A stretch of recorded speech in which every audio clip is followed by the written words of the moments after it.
So Donald Trump already has a plan for 2024. We'll see it rolled out at CPAC. This is interesting.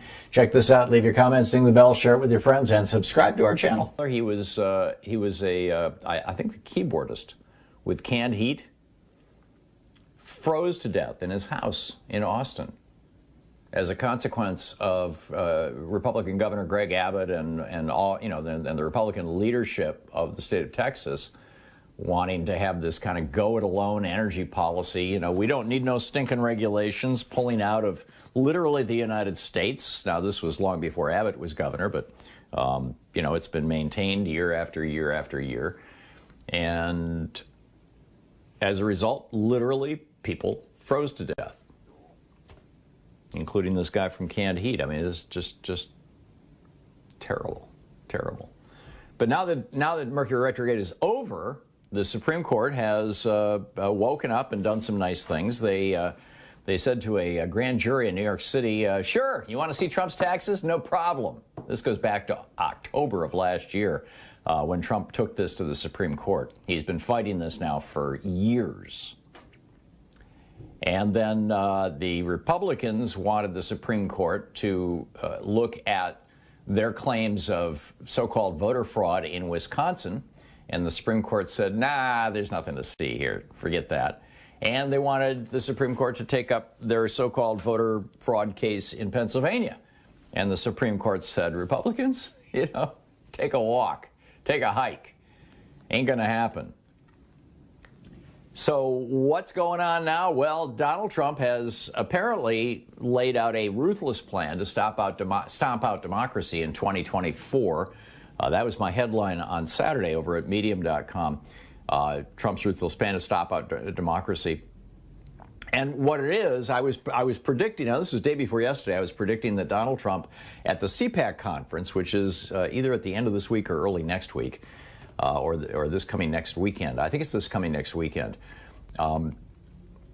It's interesting. I always used to go to CPAC for probably 10 years, maybe longer. Every single year I went to CPAC, and I would be the one progressive and all these conservative talk show hosts, because, of course, that's, America's radio landscape.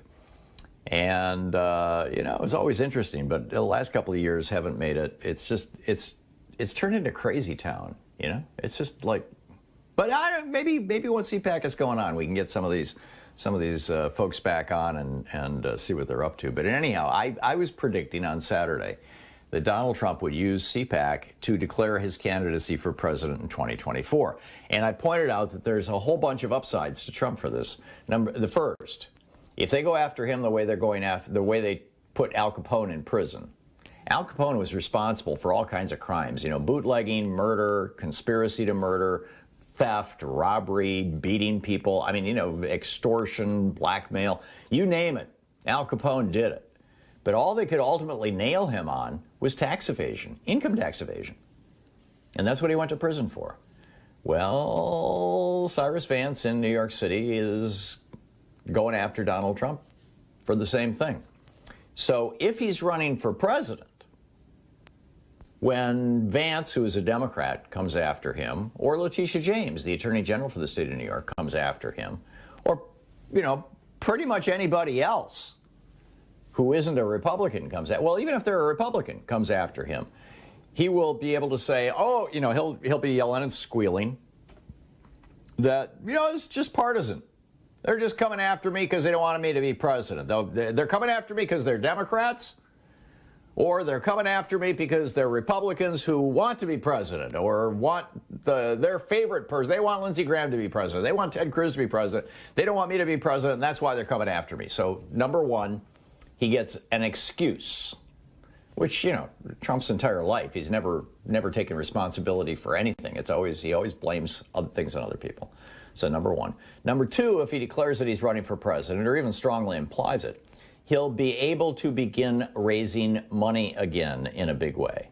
Now, I checked out DonaldJTrump.com over the weekend, and sure enough, he's still raising money. His website is still up, and it's still asking for donations. But it hasn't been kicked into high gear in a way basically since January 6th. He hasn't been sending out these daily 4 and 5 and 6 emails from him and his son Eric and his daughter Ivanka and others. But he can crank that back up. And keep in mind, just in the 8-10 weeks or so after he lost the election, he raised something on the order of $400 to $600 million, telling his breathless donors that he was going to use this money to fight election fraud and fight and stop the steal, right? That was his big thing. Well, it turns out there was some election fraud. There were 4 people in Pennsylvania, and the state attorney general or the state secretary of state nailed them. 4 people in Pennsylvania who registered dead relatives, 3 of them a dead parent, 1 of them a dead spouse, 4 people who registered dead relatives to vote and then voted absentee ballots in their names. 4 people out of millions. And 3 out of the 4 voted for Trump. But, did it change the election? Is it worth bringing down your electoral system? No. So anyhow, that's the big second benefit for Donald Trump is that, he gets to raise money like there's no tomorrow. The third is he gets to satisfy his ego. He gets to go back on his roadshow. He loves nothing more than standing in front of 1,000 people and having them scream, "I love you," at him. This is what he lives for. And so he's going to get that back. And it's going to be real interesting to see how this plays out with the GOP. I mean, his approval rating among Republicans is now back above 50%. And Fareed Zakaria pointed out on Sunday, I don't know if you caught it, on CNN, on his program, this report, I think he said it was from the Competitive Enterprise Institute, although I couldn't find it online. But Fareed said that 56% of Trump supporters believe that violence is justified in order to seize or maintain or hold political power, which is a purely fascist position and is just mind-boggling.